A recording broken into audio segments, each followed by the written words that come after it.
Dan kalau berkaca pada profitabilitas yang dicapai perseroan di sepanjang semester pertama, untuk tahun 2025 apalagi nih Pak yang akan difokuskan untuk bisa mungkin mencapai target profitabilitas yang akan dicapai hingga akhir tahun 2025? Kalau kita melihat, ini saya disclaimer sedikit, kebetulan kemarin saya diundang oleh Perbanas untuk mengikuti acara melihat outlook ya semester kedua seperti apa dan introspeksi semester 1 seperti apa. Itu kalau kita melihat perkiraan pertumbuhan ekonomi Indonesia walaupun masih di bawah 5%, tapi diberikan nilai plus, diberi tambahan oleh IMF sama IDB sampai 0,1, jadi kisarannya mungkin di sekitar 4,8% lah. Dan kalau kita melihat dari Perbanas, bank-bank besar, kemudian BI, angka kisaran pertumbuhan ekonominya juga di sekitaran 48-49%. Ya. Jadi kita masih optimis bisa bertumbuh. Nah, cuman masalahnya ini pertumbuhan dari sisi pembiayaan itu angka kisarannya di 1 digit ya, di 8-9%. Kemudian angka dana pihak ketiganya juga ada di kisaran sekitar 5%-an, 4-5-6%. Jadi terus terang masih agak suffer ya semester 2. Cuman kita melihat bahwa engine dari suatu bank itu kan ada 2 untuk mencapai suatu PNL. Yang pertama engine dari net income dia, yang which is itu pembiayaan dan dana pihak ketiga.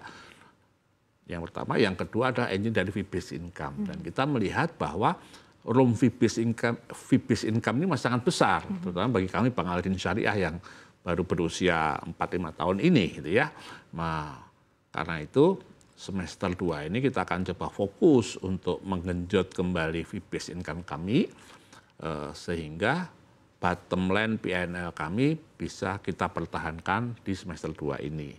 Fee-based income kuncinya ada 2. Yang pertama adalah jumlah customer yang kami miliki, yang kedua adalah jumlah transaksi yang dilakukan. Nah, kalau berkaca dari transaksi yang dilakukan, berarti PR kami adalah semakin memperbanyak transaksi dan fitur-fitur yang ada di aplikasi kami, yang ada di Bank Al-Aidin Syariah, sehingga digunakan oleh para customer kami. Jadi 2 hal itu, Mbak, yang kita yakin bahwa 2025 semester 2 ini Bank Al-Aidin Syariah tetap bisa tumbuh dengan baik, tetap bisa mempertahankan performanya, dan tentunya ini harapan saya harus juga didukung oleh masyarakat, ya, dengan memberikan masukan-masukan, dengan memberikan gift-gift sebagai bagian dari perbaikan layanan kami yang merupakan bank digital syariah pertama yang di Indonesia.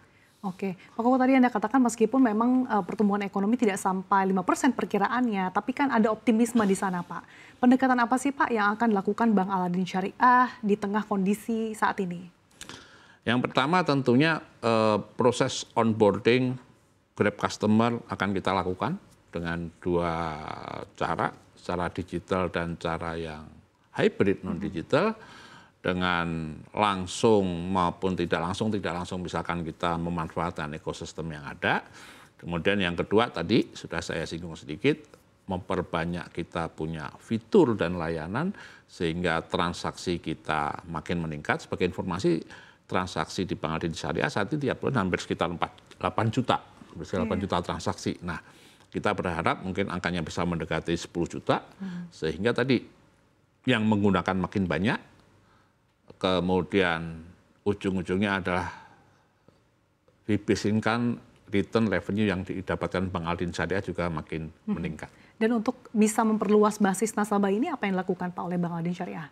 Selain memperbanyak kerjasama dengan beberapa partner, kita juga melakukan konsep hybrid bank, melakukan pendekatan kepada customer mass affluent ke atas, ya bisa disebut customer premier, di area-area atau sektor-sektor tertentu di Jabodetabek yang kita lihat, kantong-kantong tersebut memiliki potensi customer premier yang cukup menjanjikan dan sesuai dengan servis dan layanan yang kita miliki saat ini.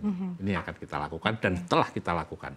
Apakah dalam waktu dekat ini juga Pak, khususnya hingga akhir tahun 2025, ada inovasi produk atau fitur-fitur baru Pak yang akan diluncurkan? Ada beberapa, cuman belum bisa saya share, masih kita utak-utik sedemikian rupa, tapi tunggu tanggal mainnya untuk produk dan layanan baru yang akan diluncurkan oleh Bank Aladin Syariah. CNBC informasinya harus pertama nanti ya Pak? Mbak Sasa nanti customer pertama. Oke, baik Pak Koko. Nah, mungkin untuk horizon jangka menengah panjang nih Pak, dalam 3 sampai 5 tahun ke depan, apalagi nih Pak target yang ingin dicapai oleh Bank Aladin Syariah dan apa langkah-langkah konkret untuk bisa mencapai target-target tersebut?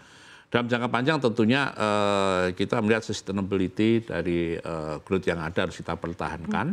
Kemudian yang kedua adalah fokus ke customer segment yang saat ini sedang kita bangun akan semakin kita pertajam.